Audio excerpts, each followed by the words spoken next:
What's up guys, and welcome back to another episode of the Summer Career Mode. It is episode number 32. It's the season finale as we wrap up season 4 today with history. Reading's first ever final of a domestic cup competition as we'll take on the championship side, Bolton Wanderers, where we faced EFL sides all the way through to the final. Yeah, we might have been plucky little Reading at the start of the save, but there's no doubt about it. Heading to this FA Cup final, we're the bad guys. We're the villains taking on the championship side, who, to be fair, have actually won it 4 times in their club's history. Reading have never won a major honour, but that should change today. I'm going to crack straight into it as well. It's the season finale on the back of our 7th place finish in the Premier League, where, because of Leicester winning the Carabao Cup, we might need to win this to qualify for a European competition for next season, but I feel incredibly confident as we are strong favourites heading to this one as, yeah, I'll say it, the bad guys are the villains. Reading taking on Bolton Wanderers in the FA Cup final, going for Reading's first major honour in club history. Let's go get it and avoid the giant kidding at Wembley. Come on, you Royals. Yeah, feeling incredibly confident pre-game. Probably shouldn't have put us in a home kit for that. Sorry if it's a bit clashy, but I think we're going to be alright out there, despite the fact we had to scrape through Norwich in the semis, coming from behind against the championship side here at Wembley, despite the fact we've only had 1 win in our last 4 games as well. Oh, it's a massive interception. I mean, put it this way, we had that thrashing loss to Manchester City and we got beat 6-0. I think my heaviest loss in FC24, I said we're not at that level yet. And put it this way, Bolton Wanderers are up to the championship now. Bottom half of the table team, they're not at our level yet. So I just feel we should just have enough quality to come through with minimal fuss. 24 minutes in, still 0-0, but at the moment it's, yeah, we're pressing with intensity. And when a stronger side do press like this, normally it's only a matter of time before the pressure pays off. Well, still 0-0, nothing really going on as of yet, half time. At some point I need to kick it up a gear, but oftentimes in a mismatch between teams, what happens is what we've seen. It can take a while to warm up, but eventually the weaker side gets worn down. I'm still confident. I'll be honest here, the kits are clashing a little bit.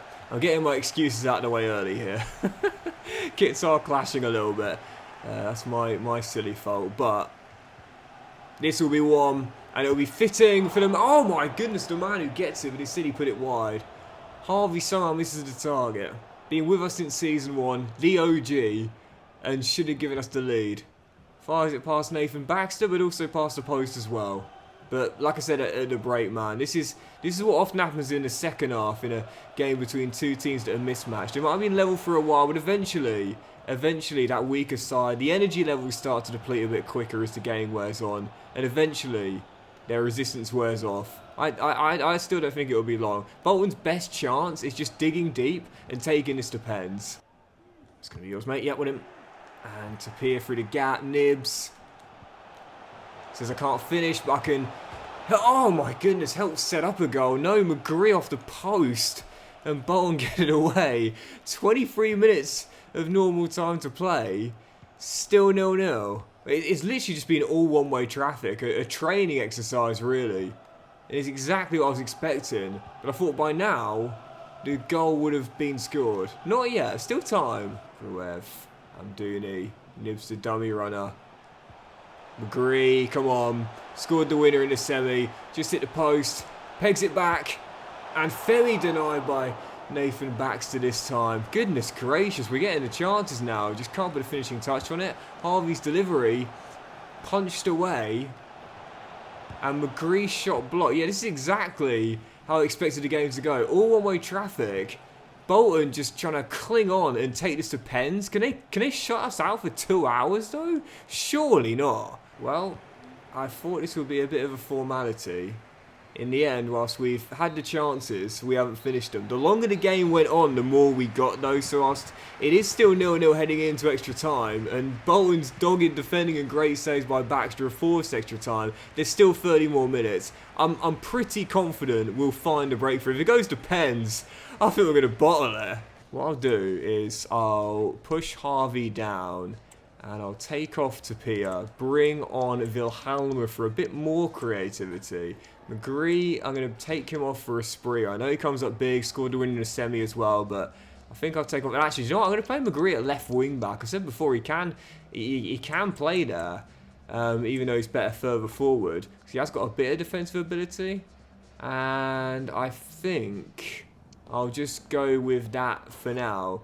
Didn't put Kelvin on the bench. I mean, he's only scored 1 goal in 2 years. That came in the last game, and that is the thing when we're not getting the goal. We haven't got like a standing striker that I can bring on instead. But there's half an hour to play as extra time begins. I feel confident. I feel confident being even more aggressive. Bringing on Wilhelmer. Bringing on Espria. We'll find a breakthrough. And it's all we're going to need. It's all we're going to need. It was coming. It was going to come at some point. And what do I always say? Well, you're doing all the right things. Just haven't had a breakthrough yet. Just keep doing all the right things. Eventually, your persistence will pay off. Amdouni gives us surely the FA Cup. Yep. As much as I'd like to blame my relatively poor performance on the fact I didn't do a great job of kit selection, the truth of the matter is I just did not have a very clinical finish on me today. But in the end, it's just the 1 goal we needed, because that is going to be the difference between the FA Cup and a runners-up medal. It's over. It's done. We were massive, massive favourites pre-game. And whilst I was unconvincing in performance, it does not matter at the end of the day. It is over. It is done. It is our first in club history and our first major honour in the save. The bad guys, the villains, stopping the fairy tale ending of a championship side going all the way. First in club history. It is done, but there'll be an asterisk next to it forever, because we faced EFL sides all the way and in the final 2. But Reading are still FA Cup winners.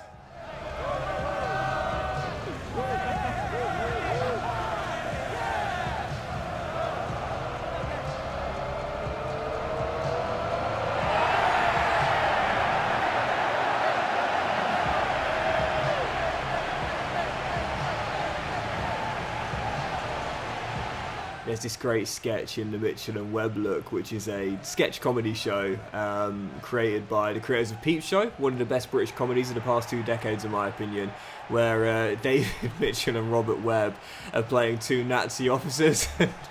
David Mitchell's like a low-ranking officer, and he says to Robert Webb, who's his commanding officer, "I've just looked at our cap. We've got the skull and the crossbones. Are we the baddies?" And that's exactly how it felt into the final. We were once like the plucky little Reading underdog team, but not in this FA Cup run. We were the baddies all the way to the final and in the final itself. But in this final, yeah, I couldn't afford to take it easy on our championship counterparts. Simply put, had to get the job done and did reasonably comfortably, because the truth is, whilst it took extra time to get us there and only winning by 1-0, we were on top from the very first whistle. It just took a while for the pressure to pay off, but eventually it did. Reading, first major honour in club history, as we went all the way, beating championship sides and League One sides, Charlton Athletic, all the way to winning it as well. Yeah, it's an honour, but you know, the football purists will say it's got an asterisk next to it. That is something which I do kind of dislike about what we often see on social media when a team wins a championship. And I see it a lot in the NBA. Obviously, I'm a massive basketball fan, massive NBA fan. And you see, like, every time like there's a new NBA champion, I know it's a bit tongue-in-cheek. I know it's not always said with sincerity, but it's always like someone will be like, there's an asterisk next to this. It was the bubble. It's not a real ring, or you know, this star player was injured, so it wouldn't have mattered. Or you know, the Celtics, for example, who just won the last championship. Then you got people on social media saying, "Oh yeah, but the East was weak this year," and it's like, it's just excuses every single year. Do you know what I mean? I feel like I see it more often now on social media. People downplaying championships. But in this case, I think it probably is justified, though. Because when you look at the run, I know I said it a couple times, but when you look at the run, it's the easiest run I've ever had. without a shadow of a doubt. You know, it's not the first time I faced a championship side in the final. I faced two of them before in this year's FC for career modes, but it's the easiest run I've ever had, no doubt about it. And that's why I'm kind of downplaying it a little bit. It's fantastic to win the first in club history. I'm buzzing with that, but championship side in the third round, League One side in the fourth round,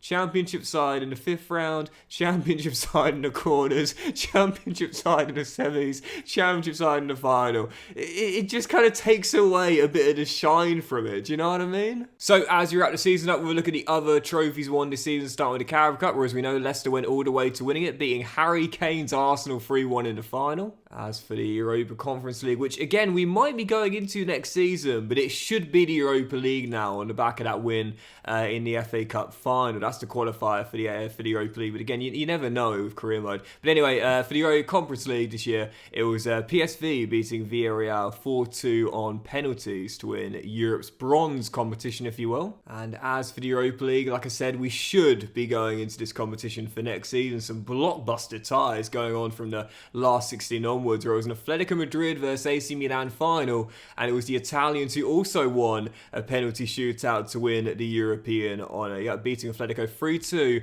on penalties to win the Europa League this year. And as for the Champions League, going on from the last 16 onwards, well, we know last year Porto were the winners, knocked out in the last 16 this year by Manchester United, however, who they themselves were knocked out by Inter, who made the final, overcoming Spurs, taking on PSG, and also beat the French Giants as well. So Milan winning the Europa League, Inter winning the Champions League, as Inter Champions League winners in Season 4. And of course, they offered me the manager's job back in March, but it just goes to show you, you see Brighton, Burnley with the top two in the Championship, playoffs will be Watford, Bristol City, Sheffield United, and West Brom as well. It just goes to show you, like, manager offers are a bit strange at times. Don't get me wrong.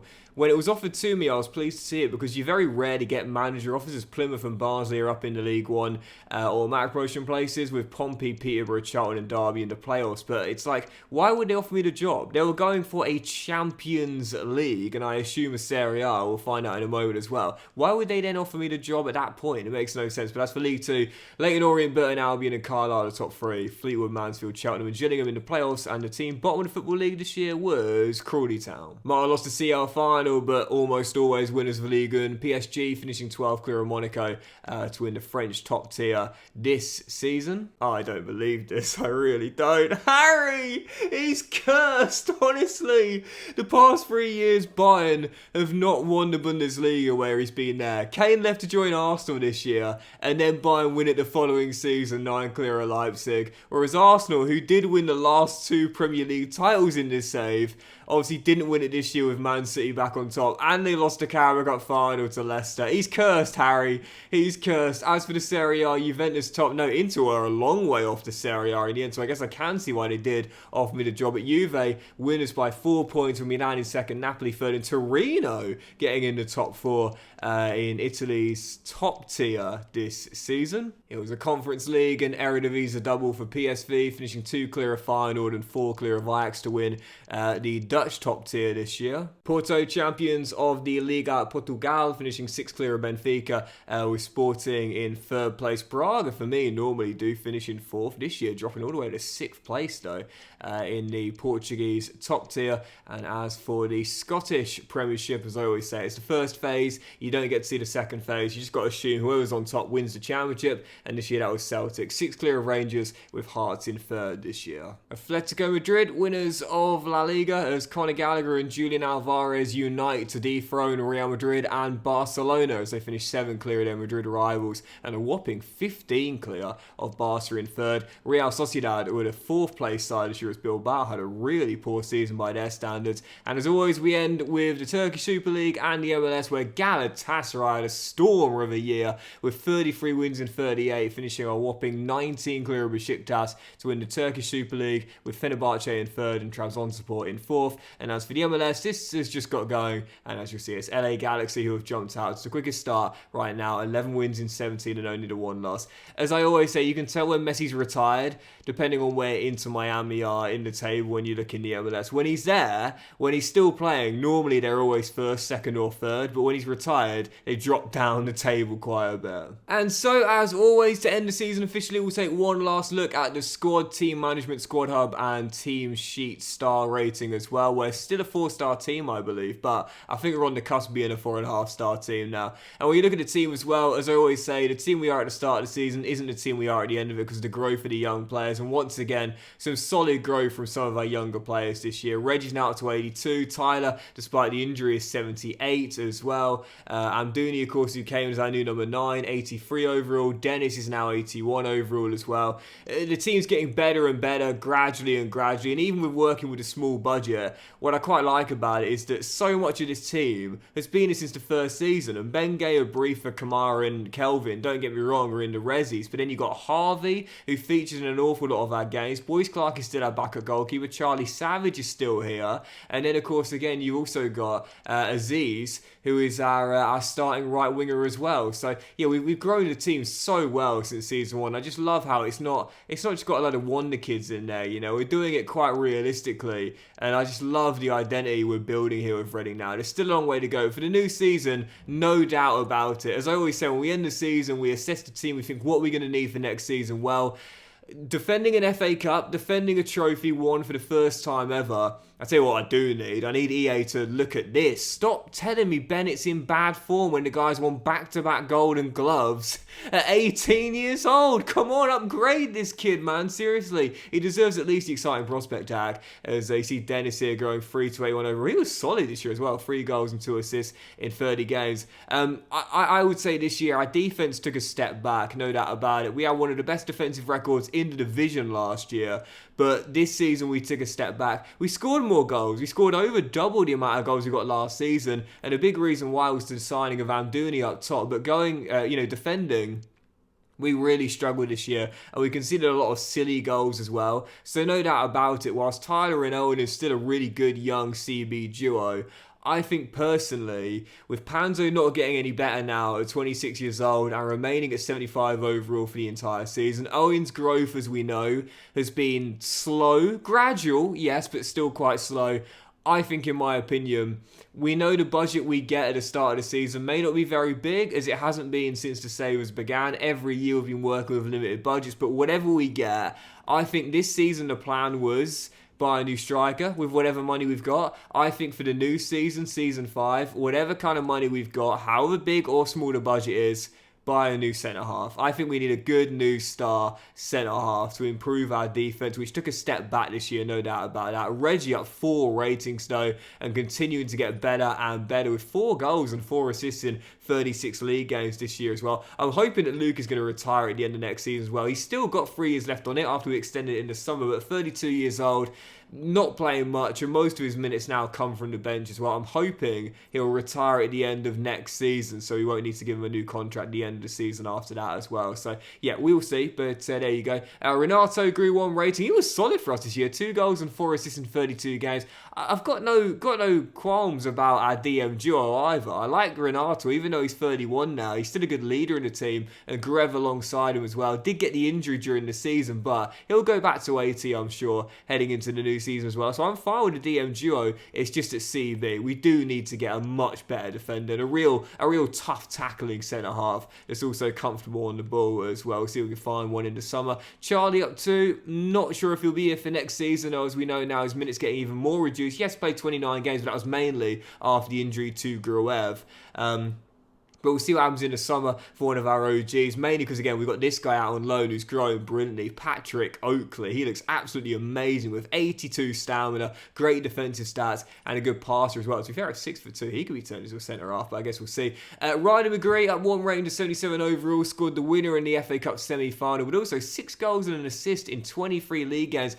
This guy's productivity is solid, man. Absolutely solid. And I want to keep the Aussie for another year, but he's always unhappy about his playtime. Right now he's okay with it, but oftentimes he'll complain. 28 years old, whether he stays or not, I guess we'll see. Felix Bishop's growing brilliantly out on loan at the Rico right now at 5 to 74 overall. He'll come back in the summer. I'll probably loan him out again, but I'd say he's 1 year away from me guys playing minutes in this team. Kundal came in on a free, only grew to 1 rating, but Tyler Shaw, by the way, one of our best academy prospects of the save so far, he went up 6 ratings out on loan at Real Oviedo this year, and this is why I often say it. it's best to loan your players out as opposed to start them. +6 in one season is fantastic. You very rarely get that when you're starting your players for the entire year. Harvey grew a rating, 3 goals and 3 assists in 32 league games, but also 3 goals and 6 in the FA Cup as well. Good productivity from Nibs, and like I said before, 28 years old, not going to get much better now. Might grow a rating here or there, season or there, but I want to keep this guy till he retires, man. He'll always have a place in my team, and I'm going to ask him in the summer if he'll agree to take a reduced squad role in exchange for a bit more money. I don't want Harvey to go, man. I absolutely love one of the OGs. Kamara will probably go in the summer, though. He's out of contract in 12 months' time. I've got no plans for him long term. Great debut season for Wilhelmer back in the Baddies, though. We said it, man. We said it. After 7 goals in 28 league games and 13 assists, finishing second in the assist charts this season as well. He went to St. Pauli last year as a boy, and his St. Pauli side finished rock bottom of the Bundesliga with only 3 wins all season long in Germany's top tier. Those experiences at a young age can either make you or break you. What Wilhelmer was going to return to the Medeski. In the end, it was a strong man, not a fragile young boy. Grew 5 ratings to 76 overall, second in assists as well. Really should have won the assist title had I not calmed down with him in the second half of the season, but tremendous productivity, 20 direct contributions to goals in 20 games in the league. Absolutely phenomenal for the kid who's just turned 20 years old. This dude is fantastic and just getting better. Mentor's grown 3 out on loan at Bramall Lane. Chinidu Davis has grown 4 out on loan in the MLS with Charlotte as well. Femi didn't grow a single rating this year, which is really disappointing. 26 years old now, don't get me wrong, so I get he's not a kid anymore, but 5 goals and 4 assists in 32. It's not that bad, and 7 goals and 7 assists in 14 all competitions.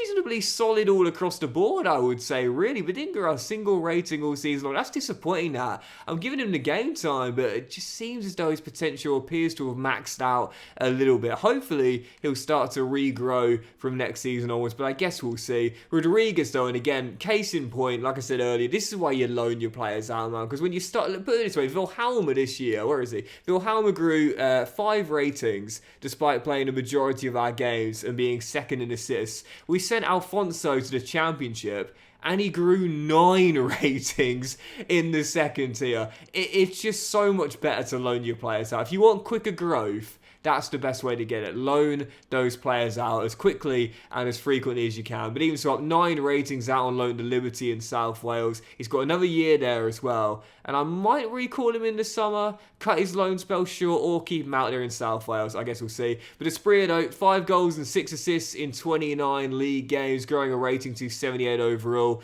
Starting to get maxed out a little bit now in his early to mid-20s. But like Femi, I'm hoping he'll kickstart his growth once again for the new year. But for one of my players of the season, if not my player of the season, this guy is the reason we won the FA Cup with the winner in the final and the reason why we finished top 7 as well. I said for the new year we had to make a difficult decision, and that was sell Bukhari because of the low transfer budget we had, and the fact he only scored 4 goals for me all season long last year. And Dooney wasn't my first choice. That was João Pedro. In the end we had to go for the Burnley striker, but it proved to be a blessing in disguise because the Swiss international was really, really solid. Okay, could have been better, but certainly could have been a hell of a lot worse. And I'm not going to say no to 13 goals and 6 assists in 30 league games. And of course, the winner in the FA Cup final as well. Up 3 to 83 overall and new number 9.